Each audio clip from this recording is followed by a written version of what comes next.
लहरियासराय अवस्थित कमर्शियल चौक पर stylish fashion plaza का उद्घाटन किया गया।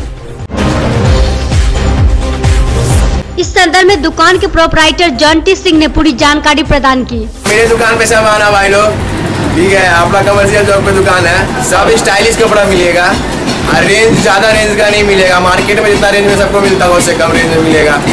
और स्टाइलिश फैशन प्लाजा है अपना, पूरा स्टाइलिश कपड़ा यहाँ पे है। मेरा नाम जॉन्टी हुआ।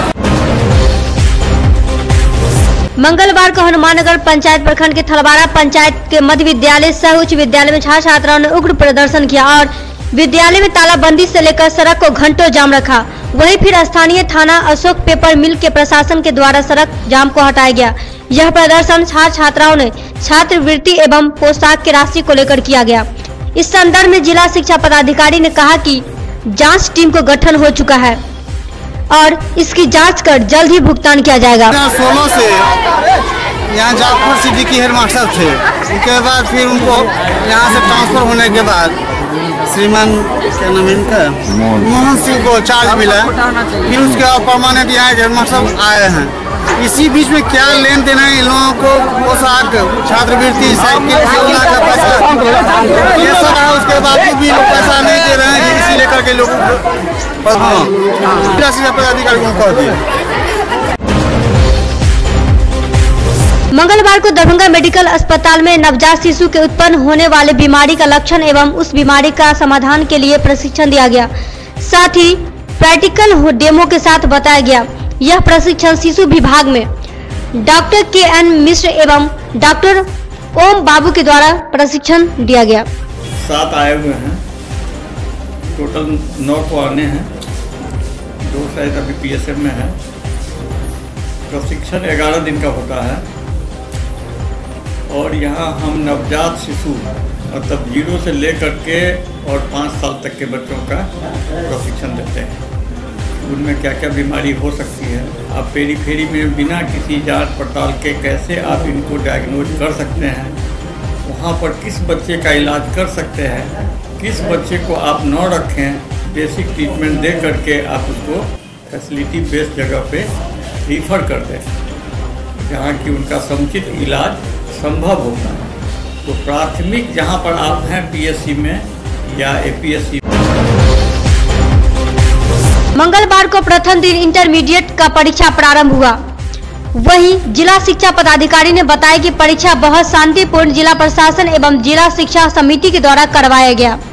तो स्वच्छ परीक्षा का संचालन किया जाए। कितने केंद्रों पर हो रहा है? 30 केंद्र पर। कहीं से कोई और हमारे सभी पदाधिकारी नहीं केवल शिक्षा विभाग के बल्कि प्रशासन के जोनल मजिस्ट्रेट, गश्ती दल दंडाधिकारी, स्टैटिक दंडाधिकारी सभी लोग अलर्ट हैं। पूरी मुस्तैदी के साथ परीक्षा का सफल आयोजन किया जा रहा है। अफवाह फैल रहा है जो बायोलॉजी के क्वेश्चन। मंगलवार को मार्क्सवादी कम्युनिस्ट पार्टी का लहरियासराय धरना स्थल पर 22वां जिला सम्मेलन किया गया। इस सम्मेलन में जनहितैषी योजना एवं देश के मौजूदा राजनीति पर विस्तार पूर्वक चर्चा की गई। हम क्या खाएंगे, हम क्या पिएंगे, हम कैसे रहेंगे, ये सब लोग RSS वाले हमको बताएंगे। RSS वाले जिन्होंने राष्ट्रीय आंदोलन में हिस्सा नहीं लिया, RSS के पास एक भी नेता नहीं है, वो बताएं।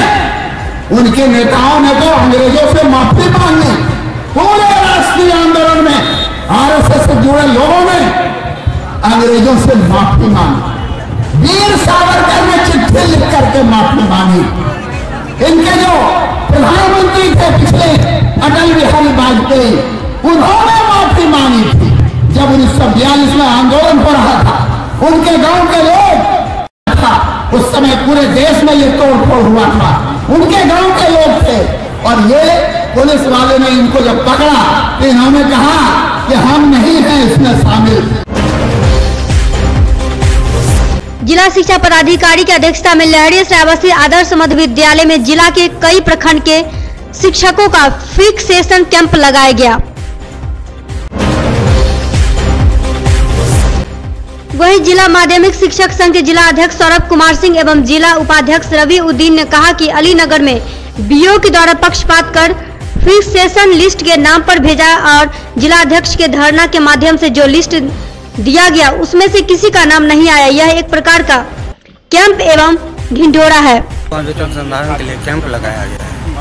इसके लिए जिला शिक्षा पदाधिकारी को हम धन्यवाद देते हैं। लेकिन कुछ सवाल मेरे मन में उत्पन्न हुआ है, वो सवाल आप लोगों के माध्यम से और लिखित रूप में भी हम दिए हैं। हमें यह जरा बताया जाए कि जब प्रखंड शिक्षा पदाधिकारी के द्वारा या उनके बिचौलियों के द्वारा ही फिक्सेशन यहाँ आना था कैंप में और यहाँ पर साइन होना था, तो फिर यह कार्य ऑफिस में क्यों नहीं? पहली बात।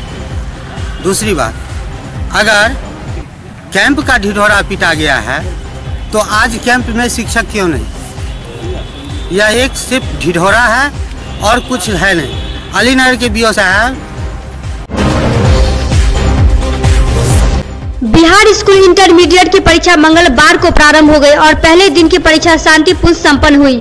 वहीं इस इंटर की परीक्षा में हजारों छात्र छात्राएं भाग ले रहे हैं। साथ ही विज्ञान संकाय की परीक्षा जीव विज्ञान से हुई। बहुत अच्छा था और जो 70 नंबर का एग्जाम दिए थे और 30 नंबर का प्रैक्टिकल का एग्जाम हुआ है ES कॉलेज से और MLSM कॉलेज में सेंटर करा हुआ है। बिल्कुल अच्छा ही रहा, शांति। छोटी कुमार साहब। दरभंगा रेलवे स्टेशन के वेटिंग रूम में मिथिला पेंटिंग का काम कलाकारों के द्वारा विगत कई दिनों से चल रहा है, लेकिन 5 फरवरी को अचानक बांस बल्ला से बना मचान टूट गया, जिससे सभी आए कलाकार डर गए, जिस वजह से मंगलवार को पेंटिंग बनाने नहीं आए। वही संदर्भ में उपस्थित टीम लीडर का कहना था कि जब सही और मजबूत से बंध जाएगा तो कलाकार आ जाएंगे। छोटा सा एक एक्सीडेंट हुआ था, जिसके बाद बांस बल्ला हम लोग फिर से मजबूत करवा रहे हैं और कलाकार को तभी बुलाएंगे जब कि पूरा हमारे हिसाब से सेटिस्फाइड हम लोग हो जाएंगे सेटिस्फाइड कि हाँ काम करने लायक है ये स्पेस, तब हम अपने कलाकार को बुलाएंगे फिर से। कहाँ ये कलाकार? ये सारे कलाकार दरभंगा के ही, कुछ लहरियासराय से आते हैं, कुछ बांग्लागढ़ से आते हैं, मिर्जापुर से हैं। कितने कलाकार हैं हमारे ग्रुप में? लगभग 12-15 कलाकार। नहीं, मजबूत था, पर एक्सीडेंट होने के बाद बच्चे लोगों के अंदर डर हो गया है, तो हम लोग ने उनको आश्वस्त करवाया है कि अब उससे ज़्यादा मजबूत, पहले से ज़्यादा मजबूत होगा, फिर हम आपको बुलाएंगे। हम लोग कलर काम करके यहीं पे कलर छोड़ के जाते हैं और वैसे कल और भी बहुत कुछ छोड़ के चले गए, क्योंकि बच्चे लोगों के अंदर डर था और वो लोग छोड़ के ऐसे चले गए। क्या नाम है? मेरा नाम भास्कर ठाकुर है। 4 वर्ष के बाद रेलवे में भारी मात्रा में बहाली हो रही है, लेकिन उम्र सीमा कम करने और फीस में 5 गुना बढ़ोतरी होने के विरोध में मंगलवार को आयशा इनॉस के द्वारा प्रधानमंत्री नरेंद्र मोदी और मुख्यमंत्री नीतीश कुमार का पुतला भोगेंद्र झा चौक पर फूंका गया। वही कार्यकर्ता का कहना है कि अगर फीस में कमी नहीं होती और उम्र सीमा में बढ़ोतरी नहीं होगी तो देश भर में आंदोलन करेंगे।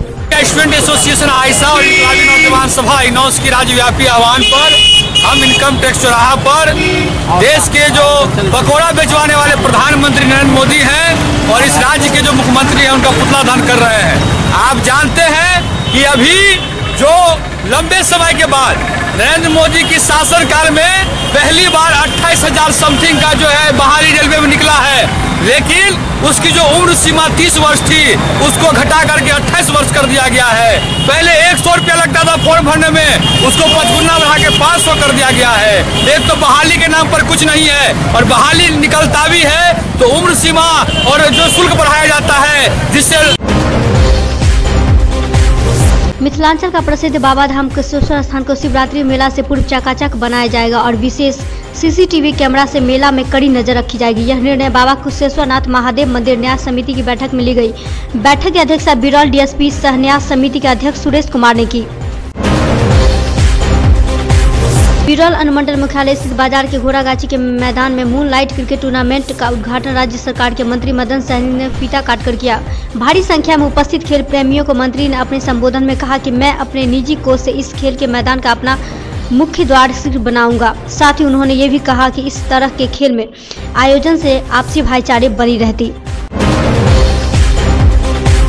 वही टूर्नामेंट के पहले दिन सुपौल बाजार के गुरुकुल बेनाम सहरसा के बीच खेला गया, जिसमें सहरसा की टीम ने टॉस जीतकर पहले बल्लेबाजी करते हुए निर्धारित 19 ओवर में 9 विकेट खोकर 86 रन बनाया। जवाब में गुरुकुल की टीम ने मात्र 8वें ओवर में 1 विकेट खोकर 87 रन बनाकर मैच 9 विकेट से जीत गई।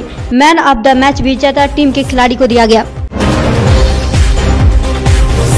गौराबराम प्रखंड साधन सेवी अब्दुल सदई को बीआरसी में शिक्षार्थियों से रजिस्ट्रेशन के लिए अवैध रूप से राशि उगाही के मामले में जिला कार्यक्रम पदाधिकारी ने स्पष्टीकरण पूछा है। दिए गए स्पष्टीकरण में बताया गया कि प्रखंड साधन सेवी अब्दुल सईद 24 घंटे के अंदर अपना जवाब कार्यालय में जमा करे।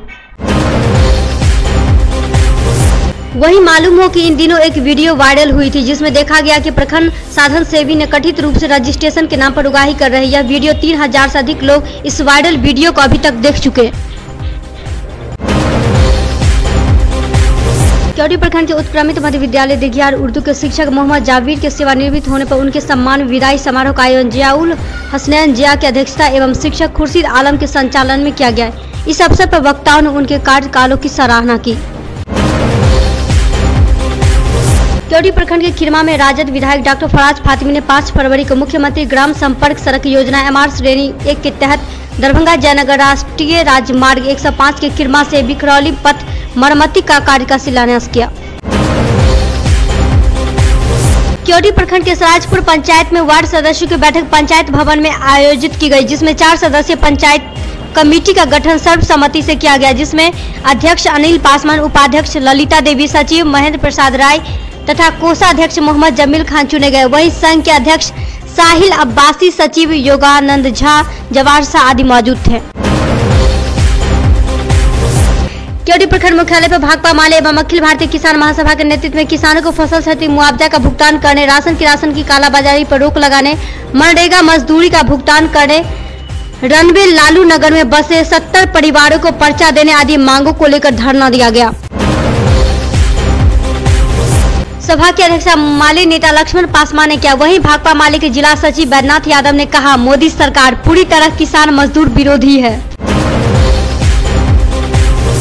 मधुबनी जिले के लखी थाना क्षेत्र के नरैया नपटोली आभा पेट्रोल पंप कर्मी से 23 जनवरी को 6 लाख रुपए की दिन दहाड़े नरैया बाजार में लूट हुई थी, जिस लूट को लेकर लखी थानाध्यक्ष राम आशीष कामती, पूर्व थानाध्यक्ष रामचंद्र चौपाल ने पुलिस टीम के साथ कई गाँव में छापेमारी की। वहीं इस मामले में फुलपरास डीएसपी उमेश्वर चौधरी के द्वारा छापेमारी के दौरान 37,000 रुपया एवं एक मोबाइल, 2 सिम के साथ 2 अपराधियों को गिरफ्तार किया गया। बाकी अपराधियों की खोज जारी। मधुबनी जिले के लखी बाजार दुर्गा मंदिर के पास से लेकर तुलसी याही नहर तक की सड़क का निर्माण का विधायक लक्ष्मेश्वर राय ने शिलान्यास किया, जिसकी लागत 1.5 करोड़ 4 लाख रुपए की पीसीसी सड़क 2 किलोमीटर सड़क बनेगी।